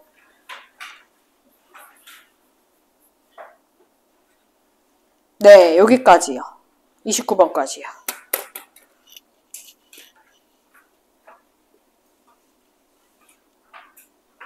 됐나요? 네. 자, 일단 내가 부른 문제 말고 안 부른 문제를 지금 같이 풀도록 하겠습니다. 4번 문제 볼까요? 4번 문제. 부른 문제는 과제로 해오고 4번 문제 보겠습니다. 그림 가하고 나는 정체전선이 발달한 두 시기에 1시간 동안 측정한 강수량을 나타낸 거고 A에서는 한 시기에 열대야가 발생했다라고 되어져 있네요. 얘들아, 정체전선 위치 한번 선으로 그어봐봐. 지금 정체전선이 발달한이라고 되어져 있잖아. 정체전선을 갖다 선으로 한번 표시를 해보세요.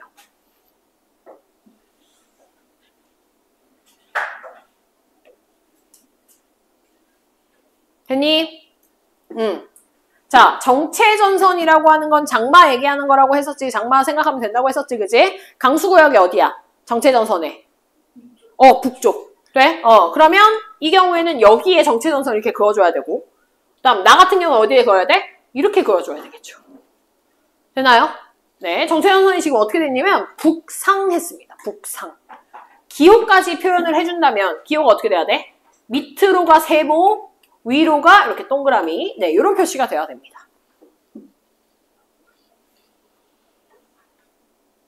자, 그 다음에 A 지역에서는 가하고 나시기 중 한 시기에 열대야가 발생했다. 얘들아, 열대야 발생하려면 어떤 기단이 좀 세력이 세야 되나요? 북태평양 기단이 세야 되겠죠? 되나요? 네, 북태평양, 그러니까 여름 계절의 특징 중에 하나가 열대야이기 때문에. 그러면 지금 가에서는 이렇게 북태평양, 이쪽으로는 오호츠크에 한랭한 기단이 영향을 주는 거고, 얘가 지금 북태평양, 마찬가지로 얘가 오호츠크, 산기단 나타내는 거예요.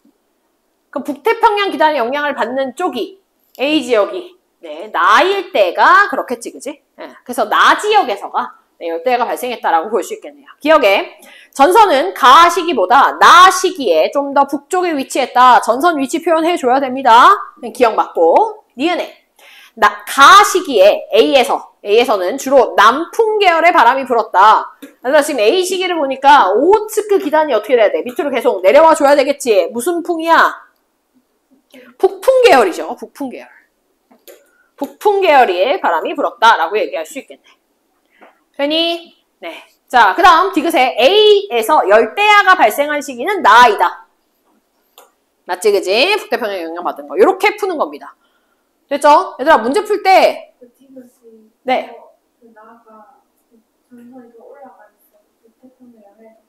네, A 지역에 지금 북태평양 기단이 영향을 주는 거고, 가는 A 지역이 오호츠크에 영향을 주고 있잖아. 그지? 그럼 쟤는 한랭하단 말이야, 한랭. 그래서 디귿에 나가 맞는 얘기.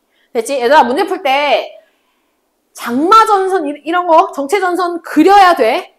이렇게 풀어와. 알겠지? 네. 지금 나머지 얘들아 과제에 해당하는 문제들 한번 풀어보세요.